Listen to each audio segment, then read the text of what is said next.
Once upon a time, the loss of a pet. Last year, right around this time, my family had to make a very hard decision. We had to put our own feelings aside and let our 14-year-old dog, Macy, go. She was many things to each of us. She had been with me through a divorce, the loss of a brother, and many other difficult times. Absorbing my tears on many occasions, she saw my children through most of their teen years and all that goes along with them. She hopefully never wondered if she was loved. We told her every day with affection as well as words. Now, almost a year later, I still get misty-eyed when I think of her or look at her pictures. I do not expect that to change anytime soon. Some do not understand how hard it is to lose a pet. If a person has never had a bond with an animal,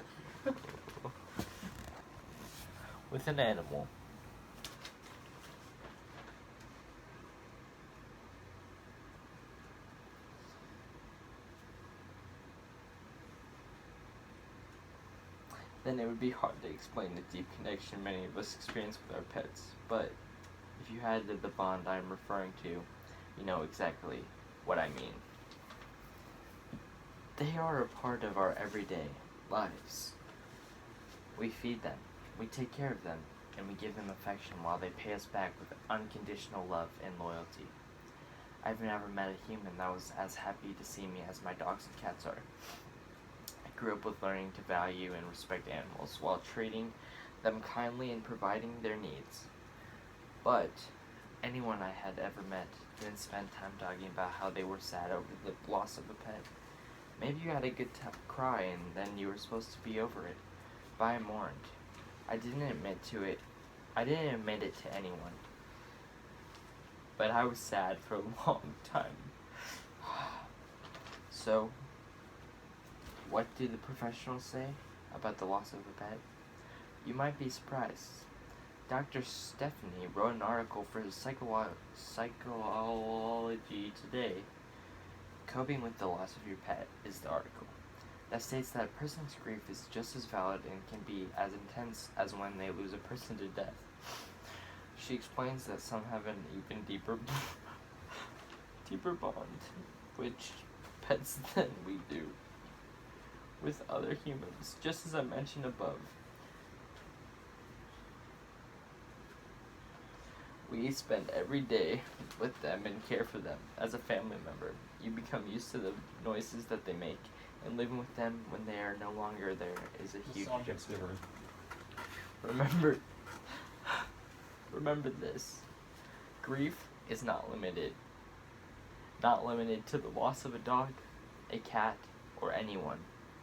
Many people have a special bond with animals, such as horses, pigs, birds, rodents, reptiles, big crocodiles, and definitely small birds.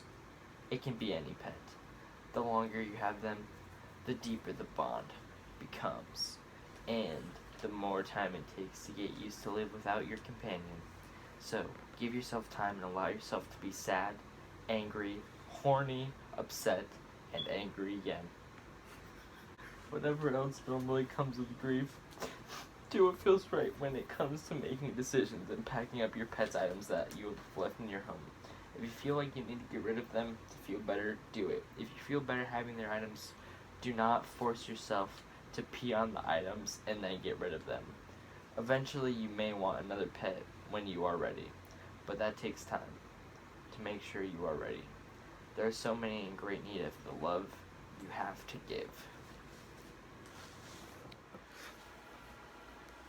For our next story, local veteran turns 100.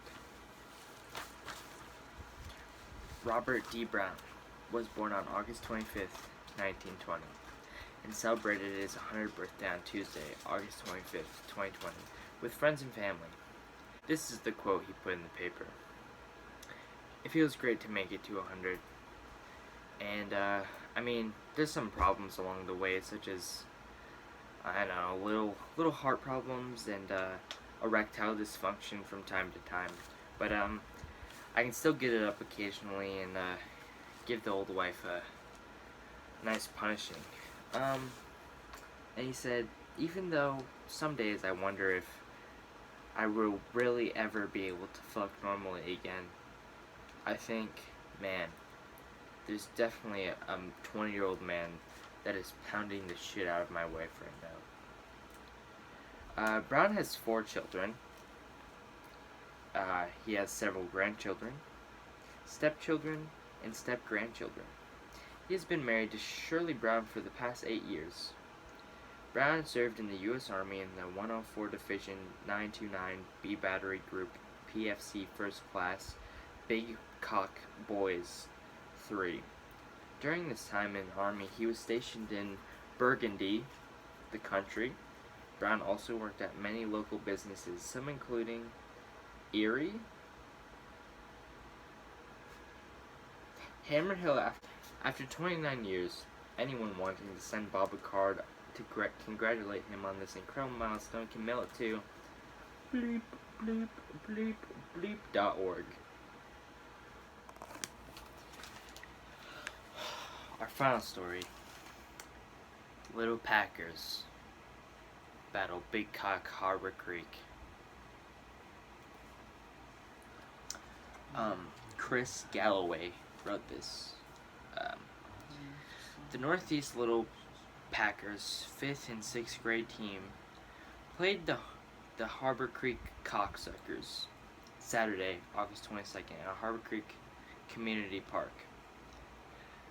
They all got hard and fought a ferocious game. Ended in a 14-14 tie. This is the 5th year the Packers joined the Erie County Youth Tackle Football League. The league also includes famous teams such as Cocksuckers 99, Cocksuckers 98, and last but definitely not least, Big Blowy 3000, Seneca. The Little Packers rushed 200 yards. They scored 2 touchdowns. The 2-point conversion, defense, Colton Whitman. At linebacker in the secondary following the completion of the game, where a 5th quarter was played, Noah Baker scored a fat cock from one of his young understudies. He was the coach of the Little Packers, but unfortunately was exposed for touching 3 boys on the team: number 10, number 16, and number 25. The boys have been sent into counseling, and the coach has yet to be sentenced, but he's likely going to get away free because he is a coach, and the shitty team needs a fucking coach. Anyways, the Little Packers will be back in action again this Saturday, August 29th.